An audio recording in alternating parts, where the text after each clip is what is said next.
Les clients ont-ils toujours envie de nouer des relations avec les entreprises ou les marques? Tout dépend de leur orientation relationnelle.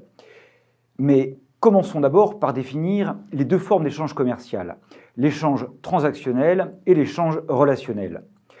Dans l'échange transactionnel, l'échange se limite strictement aux transactions. Par exemple, un client entre dans un magasin de bricolage pour réaliser un achat. C'est un client anonyme parmi d'autres. Son dialogue avec le vendeur se limite au strict nécessaire permettant de compléter les informations dont il a besoin. Ensuite, il passe en caisse avec l'article, puis il paye et il s'en va sans laisser son email, sans souscrire de carte de fidélité. Il redevient un client anonyme. Le prochain contact aura lieu à la prochaine transaction et il ne se passera rien entre les deux. Dans l'échange relationnel, l'échange se poursuit au-delà de la transaction. Reprenons l'exemple du client qui entre dans le magasin de bricolage. Le vendeur le reconnaît et l'appelle par son nom car le client vient régulièrement, l'accueil est amical. Après avoir été conseillé par le vendeur sur le choix de l'article, le client passe en caisse et présente sa carte de fidélité. De retour chez lui, le client continue d'être en lien avec l'enseigne de bricolage car il a accepté de communiquer ses coordonnées, son adresse, son email. Il reçoit ainsi un premier mail lui demandant s'il est satisfait de son achat, puis de nouveaux mails concernant des offres promotionnelles, mais aussi des conseils sur la manière de rénover sa salle de bain par exemple. Le client se connecte ensuite sur son compte, il visualise ses dernières commandes, puis se rend dans le site web communautaire où il dialogue avec d'autres clients sur le thème du bricolage. Ainsi, l'échange relationnel se distingue de l'échange transactionnel principalement sur 3 points. Premièrement, le client et le fournisseur restent en contact entre deux transactions. Deuxièmement, le contenu des échanges n'est plus strictement focalisé sur la vente d'un produit, il inclut également des conseils, des astuces, des idées sur l'usage du produit. Troisièmement, le client n'est plus anonyme, l'entreprise le connaît individuellement. Les entreprises ont bien entendu envie d'un échange relationnel avec leurs clients. Elles ont envie de le fidéliser. Mais réciproquement, il arrive que les clients n'aient pas envie d'une relation commerciale. Tout dépend de leur orientation relationnelle. Dans certains cas, les clients ne préfèrent pas dévoiler leur identité, ils préfèrent ne pas être reconnus, ils préfèrent garder leur distance, ne pas recevoir de mail. L'orientation relationnelle du client est le degré auquel il est enclin à nouer une relation commerciale avec l'entreprise. Il est ainsi possible d'opposer deux profils de clients. Les clients transactionnels, qui maximisent leur satisfaction à court terme, l'échange est froid, utilitaire, opportuniste et court-termiste. Les clients relationnels, qui ont des attentes fortes en termes de relations de confiance, de liens affectifs, de durabilité de la relation. Dans la réalité, bien entendu, la plupart des clients se situent entre ces deux extrêmes. La confiance accordée à l'entreprise explique en partie l'orientation relationnelle du client. Mais il existe d'autres facteurs explicatifs propres à l'individu lui-même.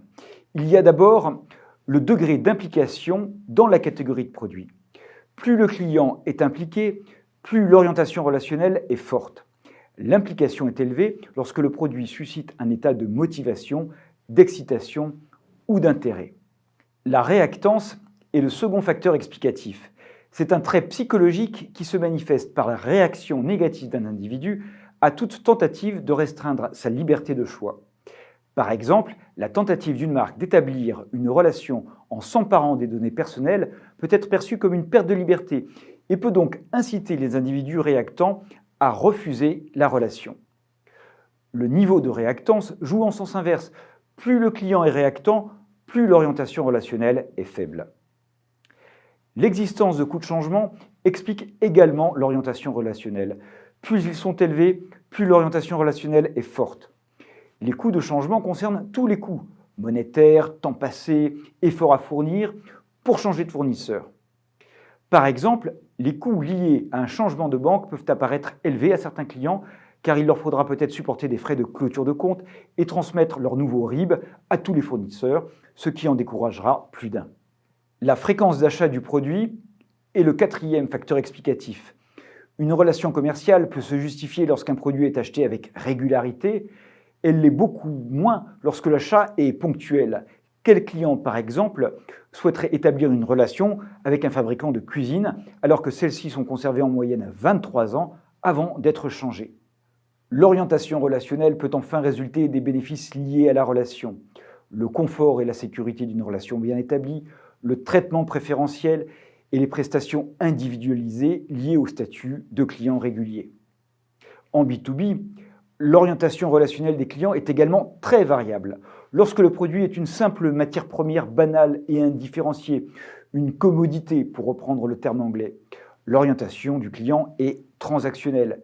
Les fournisseurs sont placés en concurrence et le choix se fait au moins 10 ans.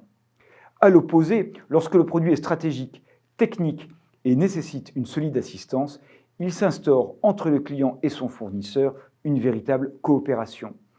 L'orientation relationnelle est maximale, le fournisseur a un statut de partenaire. En conséquence, les entreprises ont tout intérêt à connaître le degré d'orientation relationnelle de leurs clients avant de déployer des programmes relationnels coûteux. Ils ont intérêt à segmenter leur portefeuille client selon le degré d'orientation relationnelle. À quoi servirait-il en effet de tenter de fidéliser les clients si ceux-ci ne sont pas disposés à entrer dans la relation ?